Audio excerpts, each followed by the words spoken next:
Depreciation जी, chapter number 15।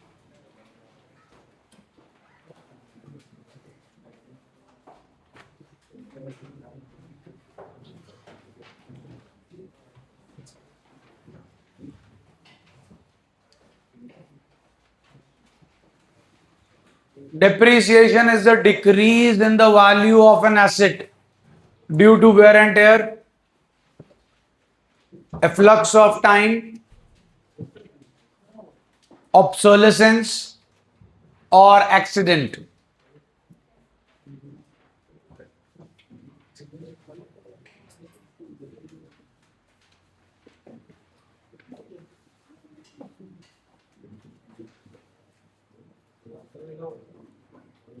उनसे वापस ले लो।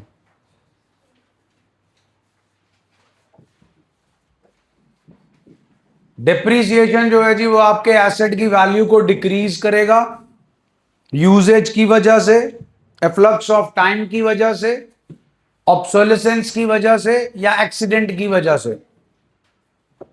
ये आपका जी डेप्रीसिएशन का सेटअप है। ये रीजंस बताए हैं मैंने आपको डेप्रीसिएशन के।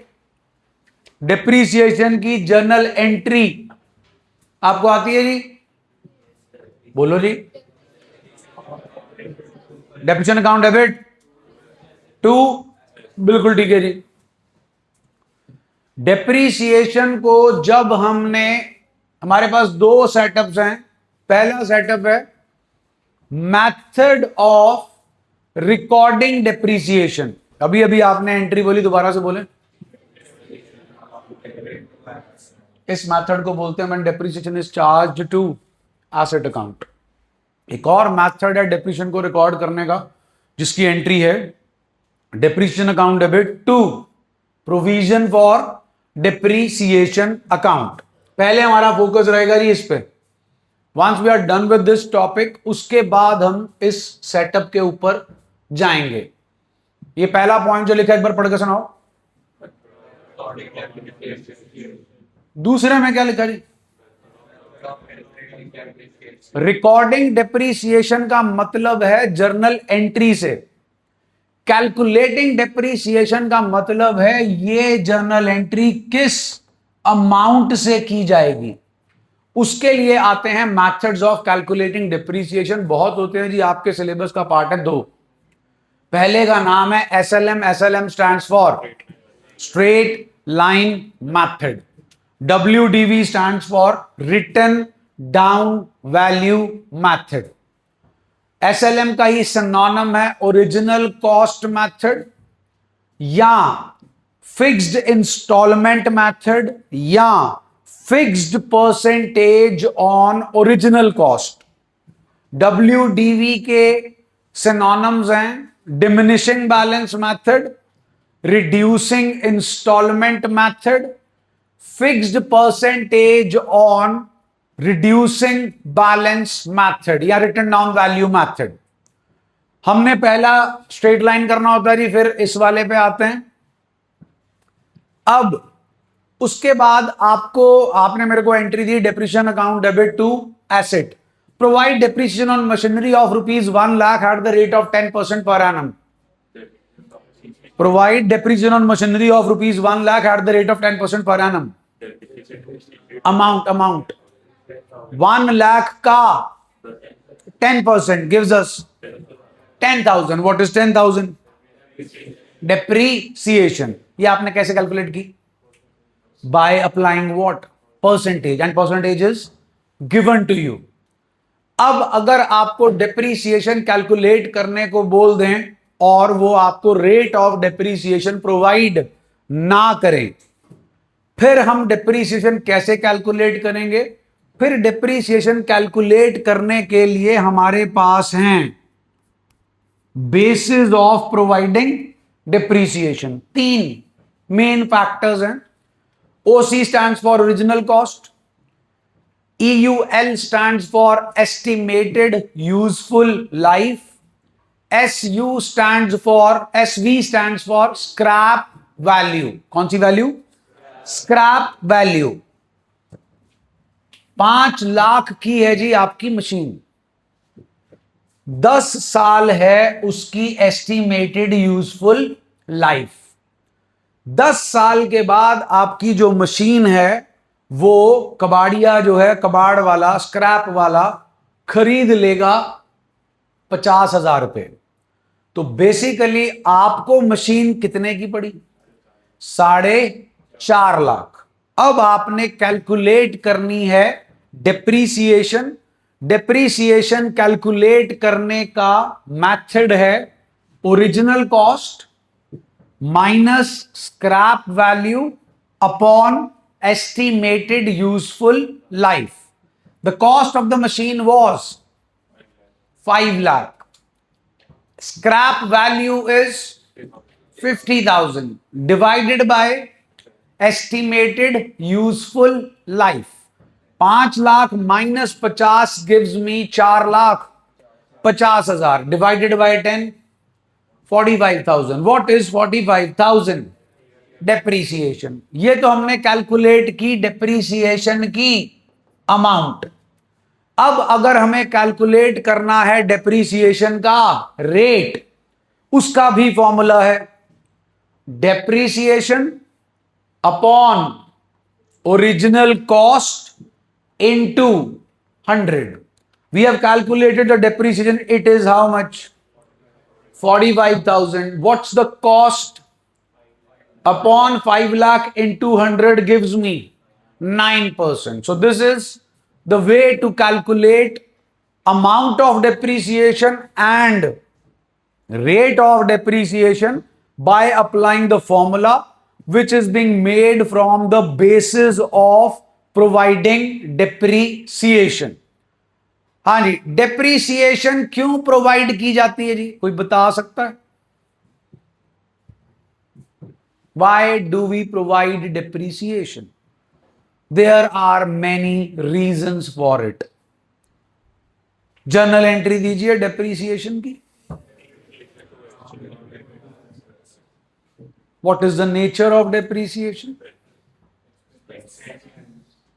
Give me journal entry for salary paid, wages paid, rent paid, electricity expenses paid. ये सारे क्या हैं? पैसे आ रहे हैं, डेप्रीसिएशन की एंट्री। पैसे गए, still it is an expense. आपकी मशीन है जी 1 करोड़ की। कितने की? 1 करोड़। उसकी लाइफ है 5 साल। तो डेप्रीसिएशन आ गई 20 लाख। कितनी आ गई? 20 लाख। 5 साल में आप डेप्रीसिएशन टू मशीनरी 20-20 लाख की 5 बार एंट्री करोगे। फिर से पूछ रहा हूं जी, what is the nature of depreciation? Expense. Expense profit को क्या करता है? हर साल 20 लाख रुपए से आपका प्रॉफिट कम हो गया और 20 लाख रुपए आपके धंधे में से बाहर भी नहीं गया, खर्चा भी हो गया, पैसा भी नहीं गया, प्रॉफिट भी कम हो गया और इनकम टैक्स भी बच गया। 20 लाख से आपका प्रॉफिट कम हो गया ना। इनकम टैक्स किस पे लगता है? प्रॉफिट पे। आपका तो प्रॉफिट 20 लाख से क्या हो गया? कम। So depreciation, by providing depreciation we saved income tax.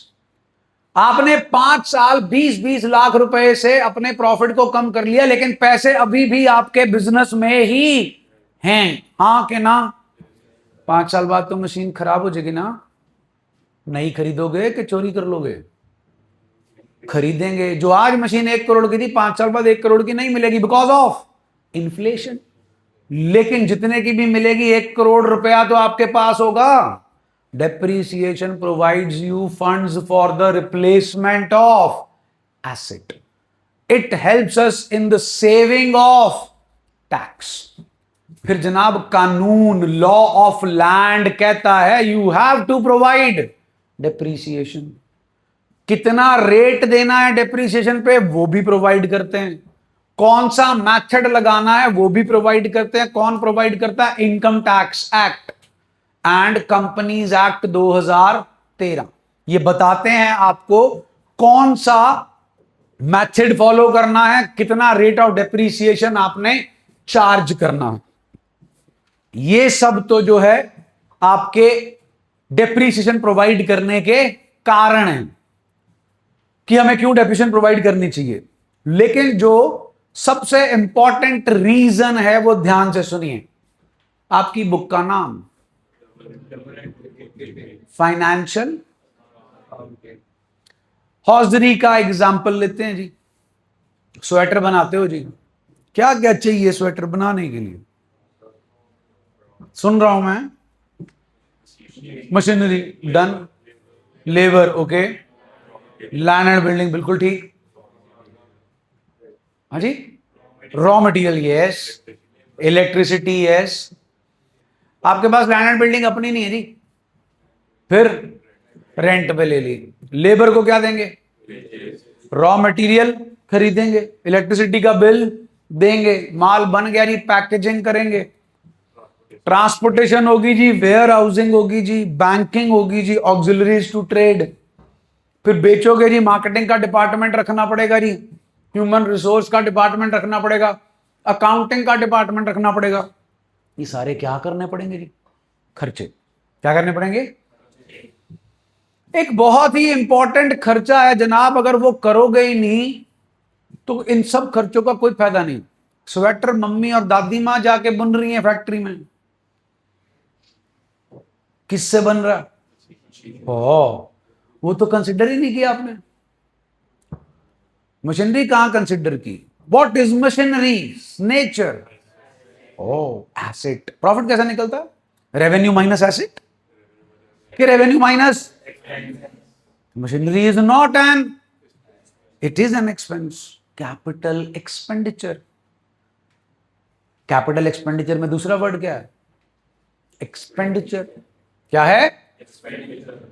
Have you considered the cost of the machine? जिसको चलाकर आपने क्या बनाना है? स्वेटर। सारा कलेश किस चीज का था? स्वेटर बनाकर बेचने का। उसी के लिए लेबर चाहिए, उसी के लिए इलेक्ट्रिसिटी चाहिए, उसी के लिए रॉ मटेरियल चाहिए। तो बनाओगे किस पे? मशीन पे। वो चोरी की है कि खरीदी है? उसकी तो कॉस्ट आपने कंसिडर ही नहीं की। कितने की मशीन है? कितनी एस्टिमेटेड लाइफ है? ध्यान से सुनिएगा अब।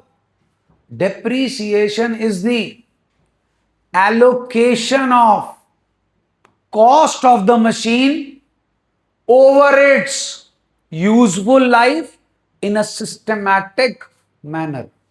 आपने 1 करोड़ की मशीन खरीदी, 1 करोड़ कब दिए? पहले ही साल दे दिए जनाब, बिना पैसे कोई मशीन नहीं देगा आपको। 1 करोड़ का खर्चा 1 अप्रैल 2025 को कर दिया, पैसे गए, मशीन आई। चलेगी कितने साल? खर्चा तो आपने 1 ही साल में कर दिया, फायदा कितने साल मिलेगा? उस फायदे की कॉस्ट है 20 लाख रुपए। व्हाट इज 20 लाख रुपए? डेप्रीसिएशन। ये एंट्री देखना जी, किस चीज की है? Account debit to. What is the nature of depreciation? साल के एंड में सारे एक्सपेंसेस कहां ट्रांसफर होते हैं? प्रॉफिट एंड लॉस में। क्यों होते हैं? टू फाइंड आउट प्रॉफिट और एंट्री जी। Profit and loss account debit to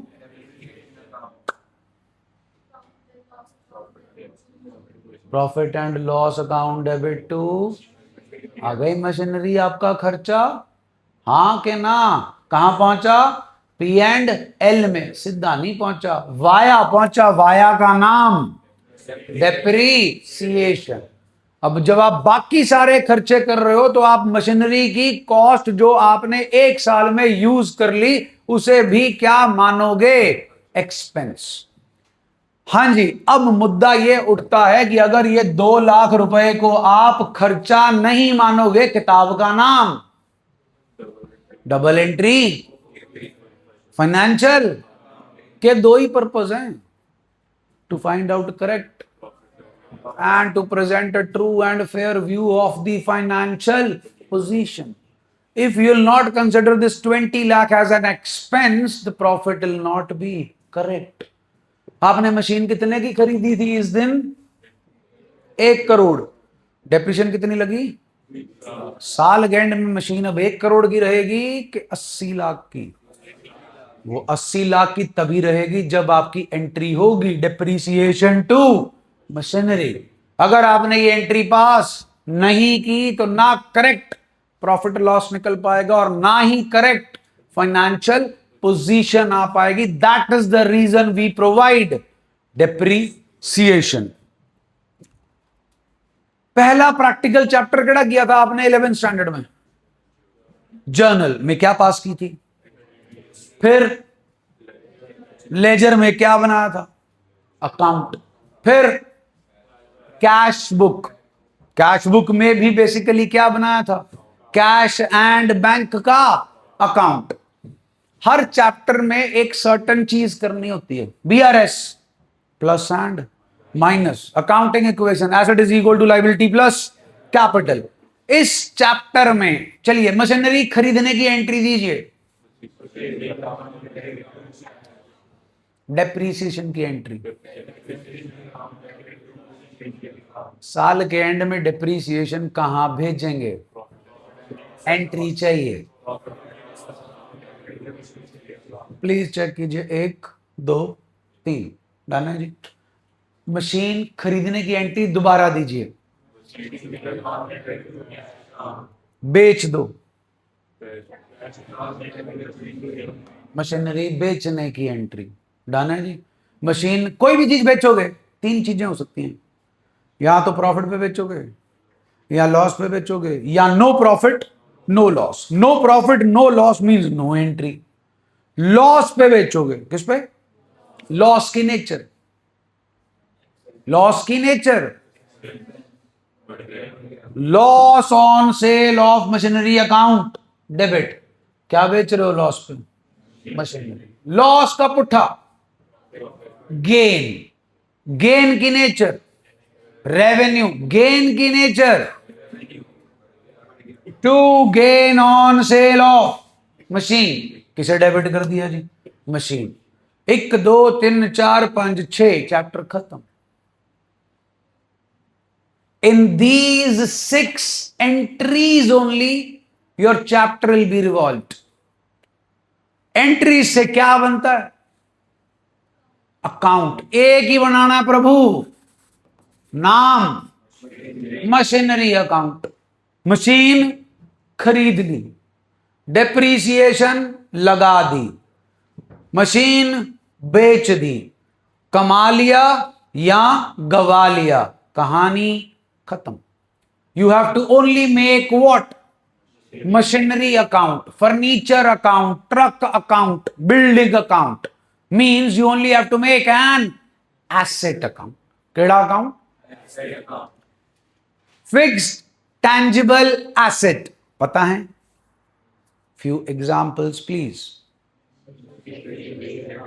land and building, plant and machinery, furniture, सब क्या है? Fixed tangible asset. इन पे लगती है depreciation. Goodwill, patent, trademark, copyright लगती है. इन पे जो चीज लगती है उसे डेप्रीसिएशन नहीं कहते, उसे कहते हैं अमोर्टाइजेशन. क्या कहते हैं? Coal, gold, petroleum, oil products, ये क्या है? Natural resources. जमीन से, पानी से एक्सट्रैक्ट होते हैं. Once you have extracted them they are done and dusted. You have used them. Coal निकाला कहां से? कोल माइन से. बिजली बना ली या और कोल के यूजेस कर लिए, कोल इज डन. इनको जब हम यूज कर लेते हैं उसके लिए एक टर्म आती है डिप्लीशन. क्या था? Depletion. So basically depreciation has 3 synonyms depending on the asset on which you are providing it.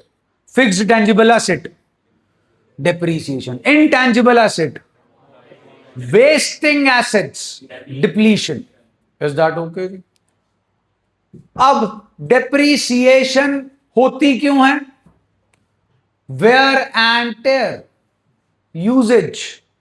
कोई भी चीज, कोई भी एसेट खरीदोगे, उसे यूज करोगे तो उसकी वेयर एंड टेयर होगी, घिसावट होगी, उसकी वैल्यू कम होगी। That thing goes for our body to.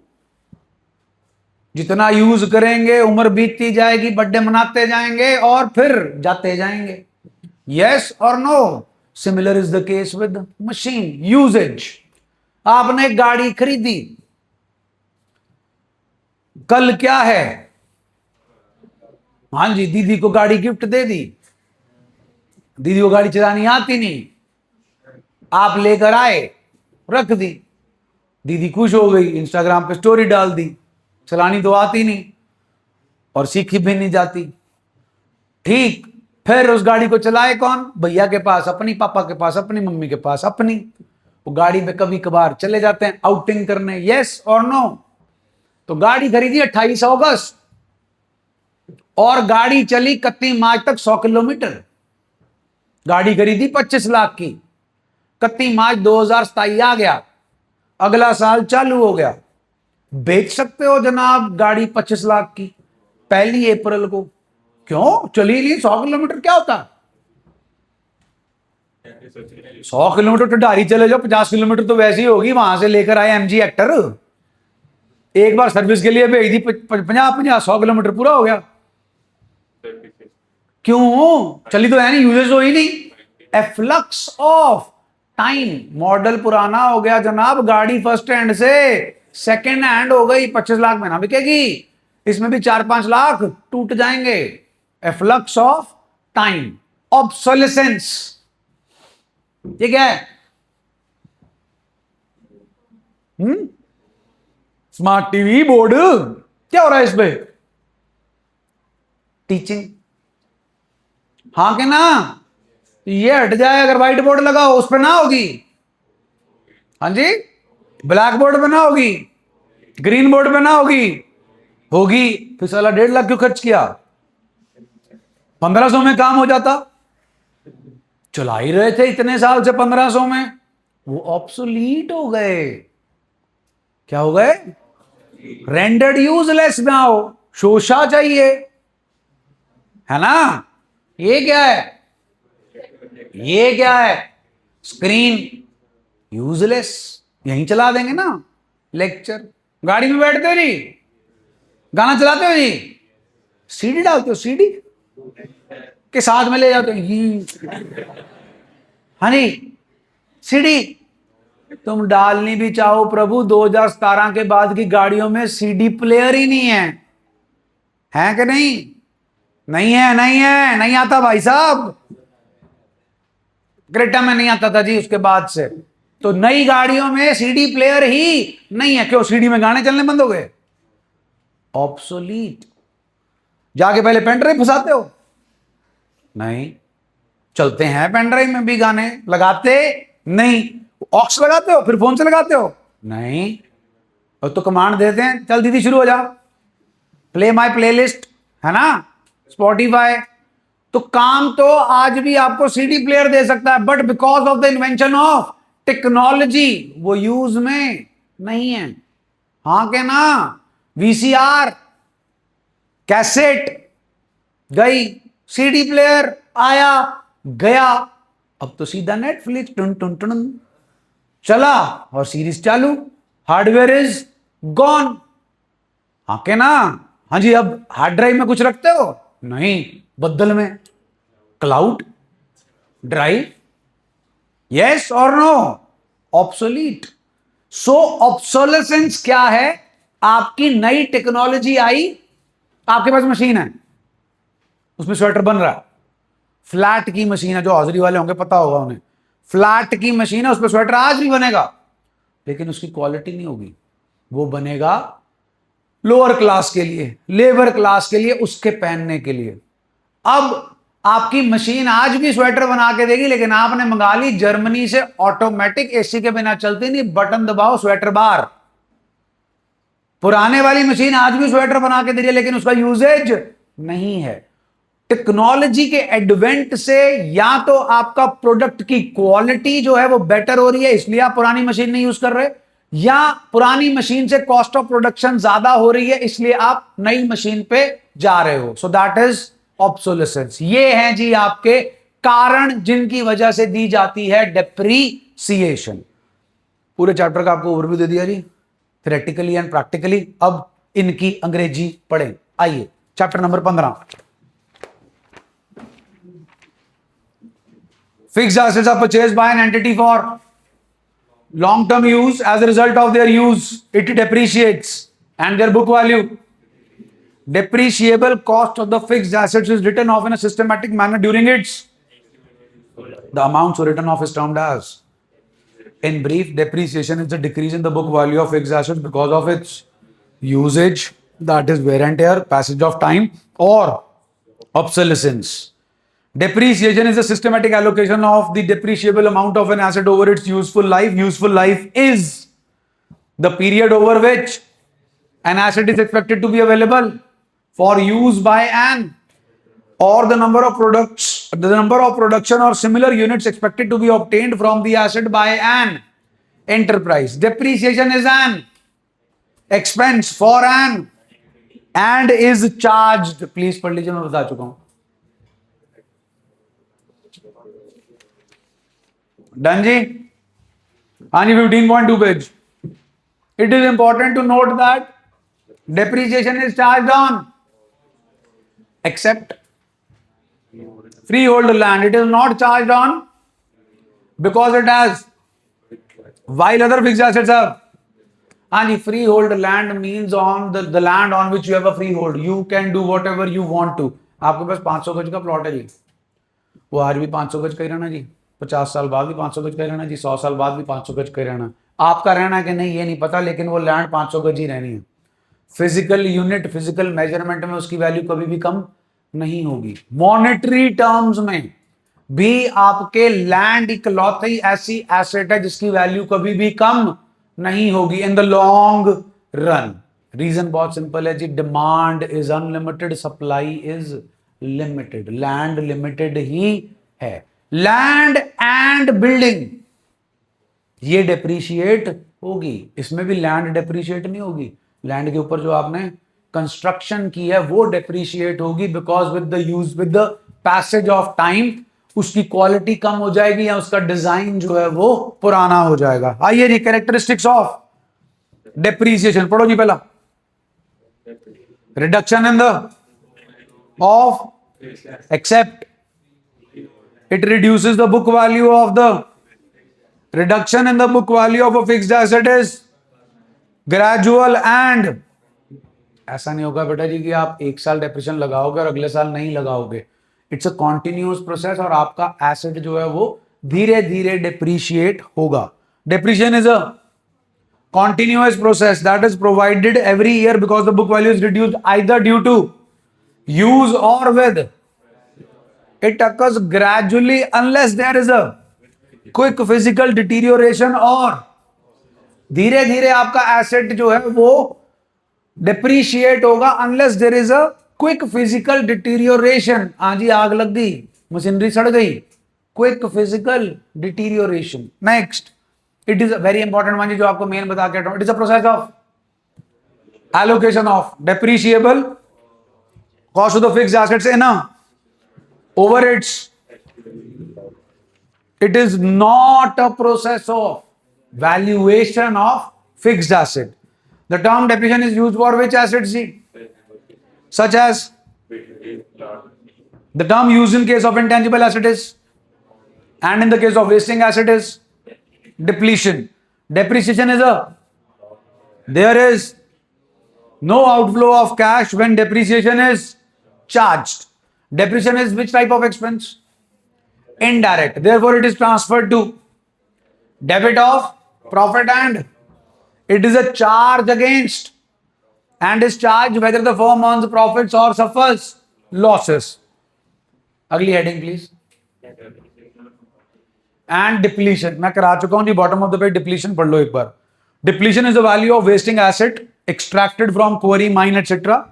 Extraction reduces the available quantity of material. For example, extraction of coal from a coal mine is depletion of coal stock. 15.3G, causes or reasons of depreciation. पहला री, use of asset leads to its and thus results in the fall of. फिर flux of time जी, फिर obsolescence. Obsolescence पे आओ जी. It means a state when an asset become obsolete due to product of better quality being available. If a better machine comes in the market, old machine may have to be, even though they are capable of being used, because use of new machinery may lead to accidental loss is not continuing. And आपने गाड़ी ठोकी जी मॉडल टाउन, फिर सिविल लाइन, फिर South City, but ठोकते ही गए, ऐसा नहीं होगा जी, एक ही बार होगा जी. It is not continuing and gradual. Of the above, only the first two factors are considered relevant to depreciation. Causes number 3 and 4 are considered only when they occur, which is occasional and do not happen to all the assets. अगली heading पढ़ लो जी और उसके नीचे की अंग्रेजी खुद पढ़ लो, मैं समझा चुका हूं.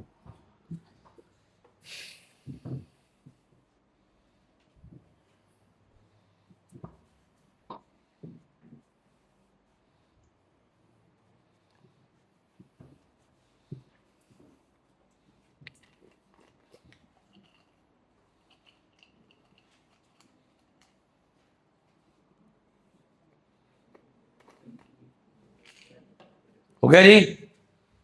हाँ जी, ऑब्जेक्टिव्स. क्यों जरूरत है हमें डेप्रिसिएशन प्रोवाइड करने की? पहला पॉइंट जी, बिल्कुल ठीक है जी. Second one, third one,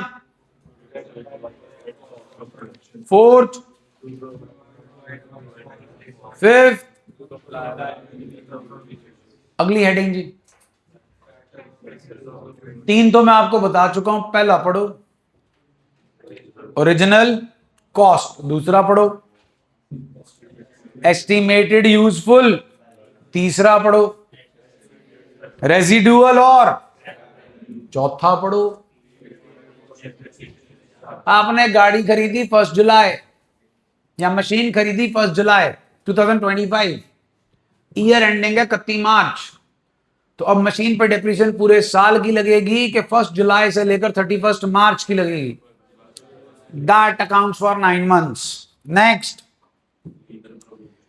legal provision जी, वही बताया जी आपको. Income tax act, company law आपको बताता है कितनी डेप्रिसिएशन चार्ज करनी है, कौन से मेथड पे चार्ज करनी है. इलस्ट्रेशन 1 प्लीज पढ़ें.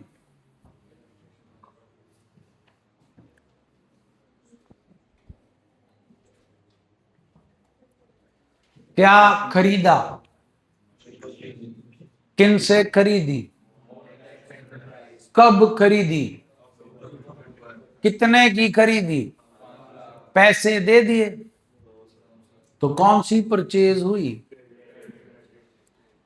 और क्या खर्चा किया, लोडिंग अनलोडिंग, कैरेज और इंस्टॉलेशन. जनाब याद है जी, ठंडी हवा, whatever expenses incurred in order to make our asset into working position is termed as an asset or expense. तो कृपया बताएं मशीन कितने की पड़ी? 5 लाख. बिल्कुल ठीक है जी. मॉन्टेक्स एंटरप्राइजेस को तो पैसे नहीं दिए, लेकिन जो पर्सन आपकी मशीन को लोड अनलोड करा रहे थे, जो पर्सन आपकी मशीन को इंस्टॉल कर रहे थे, उनको भी नहीं पैसे दिए के दे दिए? उनको पैसे देने की entry machinery account debit to cash, Montex वाले की machinery to Montex. Bottom of the page एंट्रियां चेक कर लो. कंपाउंड भी बना सकते हो जी, अलग अलग भी कर सकते हो. इज दैट ओके जी? TS question number 1. TS question number 1, hurry up, orally करेंगे. 15.48 पेज. कितने की मशीन है जी? कितने की मशीन है भाई? कब करी थी? Loading unloading installation total 8,12,000। पहला तो पार्ट का आंसर आ गया जी। अब देनी है जर्नल एंट्री। हाँ भाई, किन से खरीदी, कब खरीदी, पैसे दे दिए, दो फिर एंट्री दो। Machinery account debit, amount 7.5 lakh. अब वो जी लोडिंग अनलोडिंग के पैसे दो। 2 अमाउंट दो 17,000, सॉरी 62,000। जनाब आपने इनोवेटिव वालों से कब खरीदी थी और उनको पेमेंट कब की, तो पेमेंट कर दो जी 15 अक्टूबर को। Innovative enterprises account debit 2। Cheque दिया, कैश दिया जी। ध्यान दीजिएगा, इस चैप्टर में 50,000 या उससे ज्यादा की अगर आपकी एसेट है, automatically what you have to use bank. 50 से कम है देन कैश। स्कूल से पूछ लेना जी, उनको 50,000 पसंद है कि 20,000। अगर वो बोले जी 20,000 या 20,000 से ज्यादा पे बैंक लगाना तो बैंक लगाओ, 20,000 से कम पे कैश।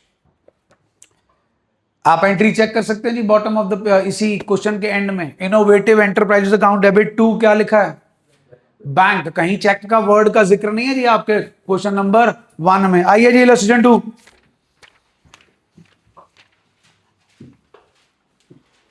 क्वेश्चन पढ़ो जी।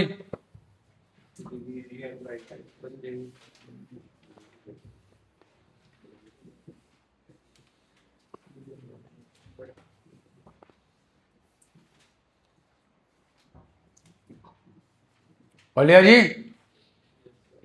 क्या क्या क्या बना, original cost, estimated useful life and जी स्क्रैप वैल्यू। गिवन है जी सब कुछ। बताओ जी ओरिजिनल कॉस्ट। देखो जी, देखो बिल्कुल जी बोर्ड पे। Depreciation is equal to original cost minus scrap value upon estimated useful life. Original cost is 482 plus 18 gives us 5 lakh. Scrap value please 50। Estimated useful life 90,000 आ गई जी। डन है जी। अब ये आ गया what is 90,000 depreciation. Now we have to calculate what, rate of depreciation, value of depreciation divided by original cost which is 5 lakh into 100। कितने परसेंट जी। Please solve TS question number 4 and 5। TS question number 4 and 5।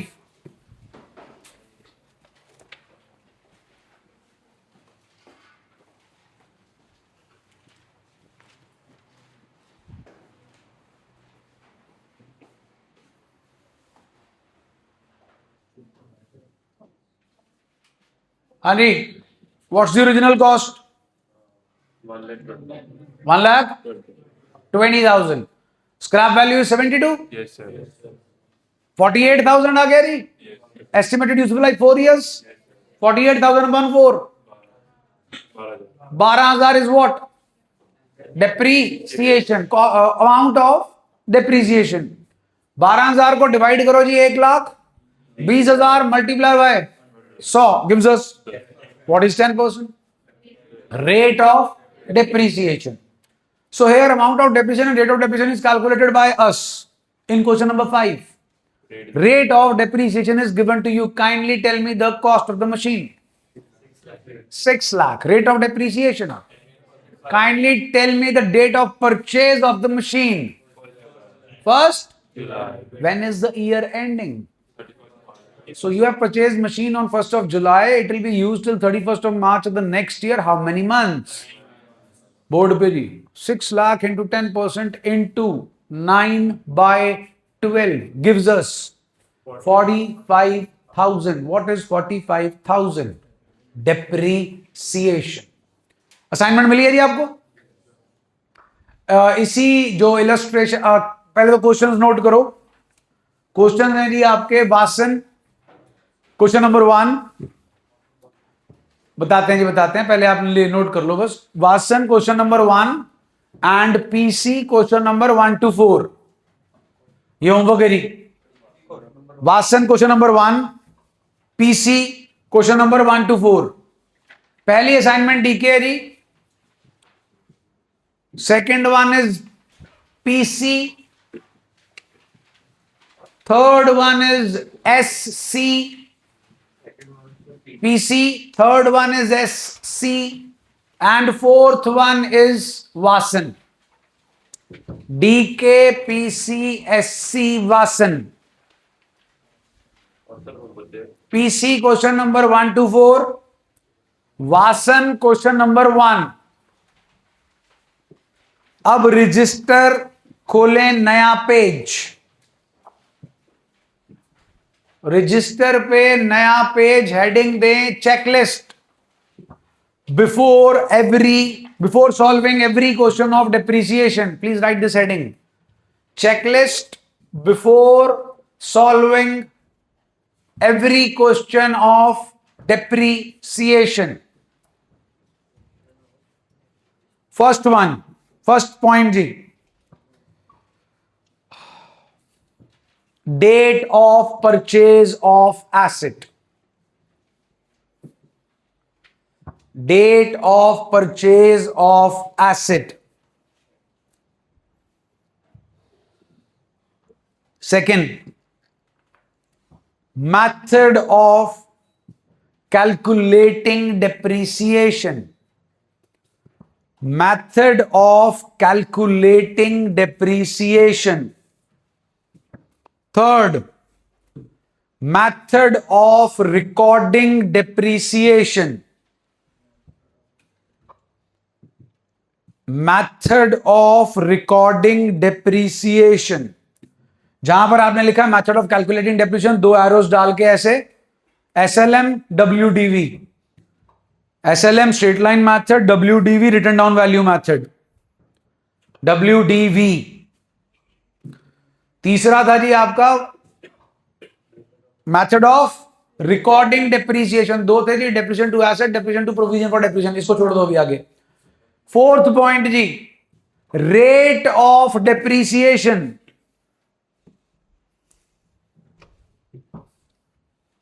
Fifth, date of sale of asset, date of sale of asset. Fourth one था rate of depreciation, fifth one है date of sale of asset. Sixth one, very important one, when is the year ending in the question, when is the year ending in the question, that is calendar year or financial year। when is the year ending in the question, that is calendar year or financial year। कोई भी question depreciation का करने बैठोगे practical, हर question को करने से पहले इस चेक लिस्ट को चेक करोगे, सारे पॉइंट्स को कंसिडर करोगे। नहीं किया तो बाद में जाकर अगर आपको पता चला कि एक पॉइंट मिस हो गया, फिर आपकी सारी एफर्ट जो है वो वेस्ट जाएगी। अभी हाल फिलहाल डेप्रिसिएशन में से इतना ही। परसों Saturday normal classes will take place at normal timing, and on Saturday 9 to 1 a.m. in the 9 a.m. to 1 p.m. in the morning you'll have your extra class। Sarabha Nagar convent बैठा है जी जनाब, करना है रेक्टिफिकेशन ऑफ एरर। ओके, कब? 12 तारीख के बाद हैं जी। नो, तो जनाब आपके स्कूल वाले तो थोड़े से ज्यादा ही हवा में आए हुए हैं, बॉयज यू नो, आपके स्कूल के। तो सैटरडे से स्टार्ट करें जी, 6:30 to 8 in the evening. Depreciation खत्म हो चुका है, 6:30 से 8 रेक्टिफिकेशन सैटरडे को होगा आपकी इस क्लास के बाद। 3-4 दिन लगाएंगे 6:30 से 8 के स्लॉट में and will be done with rectification of errors. Is that okay जी? वो 1 दिन का चैप्टर है जी, वो तो नॉर्मल क्लास में भी हो जाएगा, बट जो रेक्टिफिकेशन ऑफ एरर है इट्स अ प्रैक्टिकल चैप्टर, तो वो सैटरडे से हमने स्टार्ट करना है। सो Saturday onwards rectification of error 6:30 to 8, and ये जो डिप्रिसिएशन है that will run in the normal class. भाई तुम्हारा क्लियर हो गया ना? नहीं आना फाइनेंशियल स्टेटमेंट्स?